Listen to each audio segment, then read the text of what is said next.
Fox Business Alert: Bitcoin and Bitcoin stocks are losing favor with some of the billionaire class. Just days after billionaire entrepreneur Mark Cuban told a podcast last week that he has sold most of his Bitcoin holdings because it has, quote, lost the plot.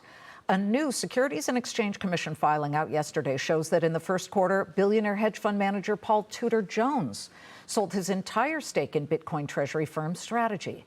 Last week, Strategy made an interesting move of its own. The world's largest corporate holder of Bitcoin paused its almost constant weekly purchases of the crypto, instead choosing to pay down some of the $8 billion in debt that was on the books. Strategy did so by repurchasing $1.5 billion in convertible bonds due in 2029, using $1.38 billion in cash reserves. Joining us now in a Fox Business exclusive to explain the thinking behind this somewhat rare move for Strategy is CEO Phong Lee. Phong, the last time, sort of different, not exactly apples to apples, but the last time that you paid down some debt was 2022, correct? Correct, yeah. Why this time? Tell us what you saw and what's going on here. There's two factors. One is we have had about $8 billion of convertible debt on our balance sheet that's senior to our preferred stock, and we're trying to whittle that down over time, which gives more room for our preferred stocks, especially Stretch, to grow. The second factor is we were able to buy it back at 92 cents on the dollar, and in 2022 we bought back a secured loan at 80 cents on the dollar. So if there's an opportunity for us to deploy our capital to buy back debt on the cheap, we will. And is was it 90 cents or whatever it was on the dollar because the price of Bitcoin has come down?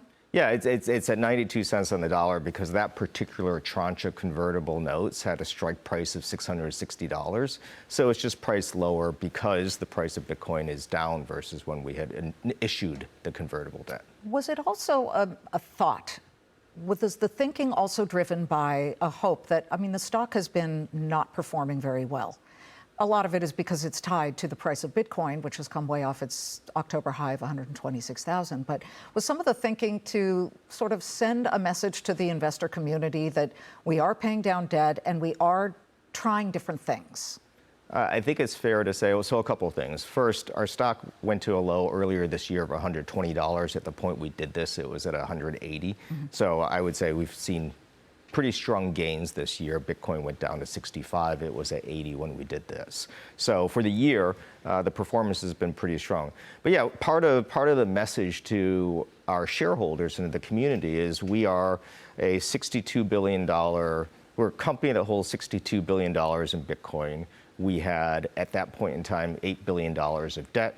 We had about $10 billion or $15 billion in preferred. We have a lot of tools to use, and we'll do the right things at the right time to increase Bitcoin per share for our shareholders.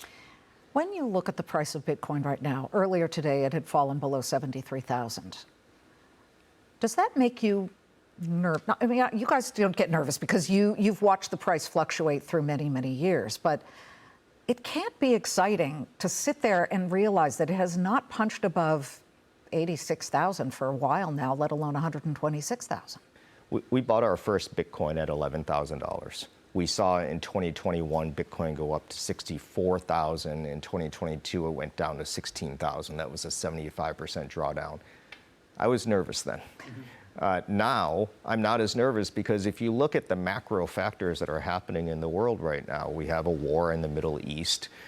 We have uncertainty with inflation and what is Kevin Warsh going to do with interest rates.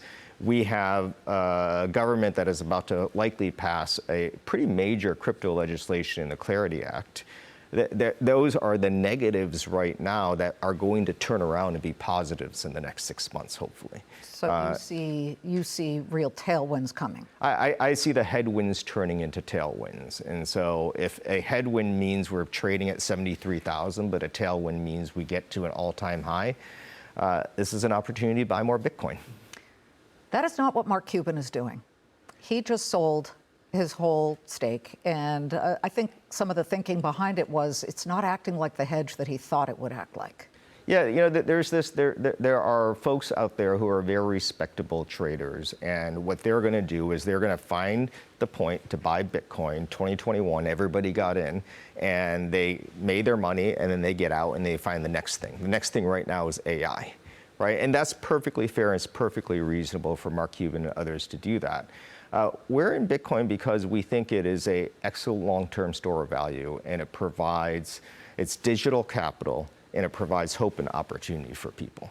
Right? And it's just a different reason to be buying Bitcoin than someone who is going to trade in and out and go to AI, and then 4 years from now go to the next thing. Of course, you've always had critics. And you had critics on the heels of this news that you were paying down some debt. Peter Schiff of Euro Pacific Capital, who is definitely a Bitcoin bear and has been very vocal about that, had just put out on X saying that Executive Chairman Michael Saylor of Strategy reduced debt but gave up free financing and burned badly needed cash. Now you have under $1 billion in cash on the books. What do you say to that?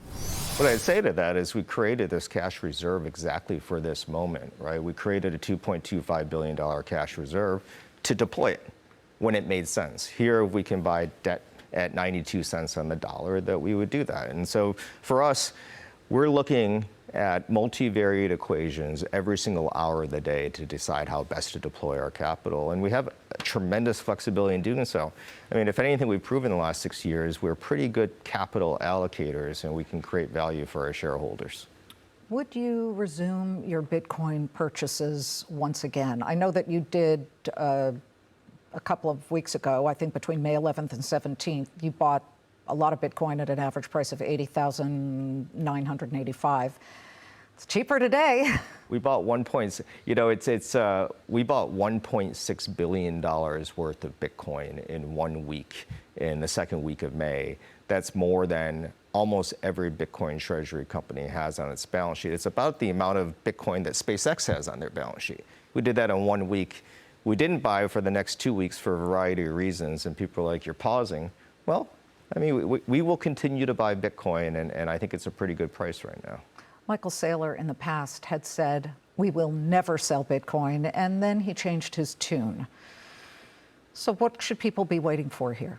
There's a long-term philosophy that we should be aggregating Bitcoin as a company, and I think it's good for most people, right? There may be a week-to-week or a day-to-day decision that we should sell Bitcoin because it's accretive to our shareholders for the long term. And we'll continue to do that. One of the things that we have with our Bitcoin, because of the volatility, is we have unrealized tax losses that we can capitalize on. That would be a reason to do it.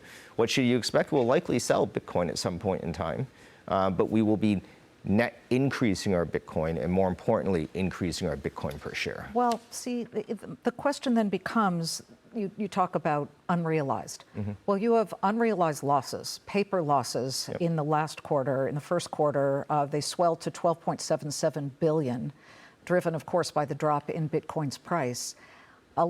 There are people out there who say this is just fantasy. Who even knows what is driving the price of Bitcoin? And I'm not sure. Can you say what's driving the price of Bitcoin? Ultimately, Bitcoin is digital capital. It is a better form of stocks, bonds, gold, real estate, other types of capital. It's the digital transformation. And people have to believe that. Well, right? They have to, but they don't have to. Yeah. I mean, a better form than, let's say, if I bought 3M or Disney, I can see exactly what they are doing every single quarter, what's being created. This is purchases of Bitcoin, and then... Well, so if you talk about us, let's move off of Bitcoin. What are we? We're digital equity, right? We buy Bitcoin. Bitcoin gains occur on our income statement, right, and our balance sheet.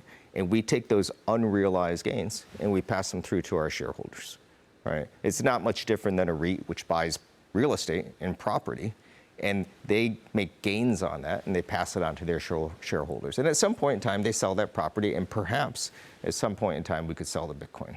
What about selling the software part of your business? Because MicroStrategy, when it was called MicroStrategy, was a software business. Yeah, I started in our software business. I was telling you earlier, Liz, I started using our software in 2000. So over 26 years ago. We have 1,500 people. We have 3,000 customers. We operate in 25 countries around the world. It's a thriving business most people would like to have. It's worth $2 billion.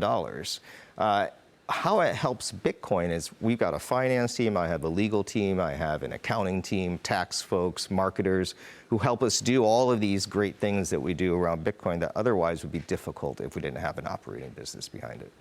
Phong, always good to discuss this with you. You guys you've got that spine steel, the steel spine when it comes to purchasing and staying with Bitcoin. You're living up to the name strategy. Thank you, and I'm looking forward to seeing how the next few years play out. Well, you'll be here well before the next few years. Good to see you. Thanks, Liz.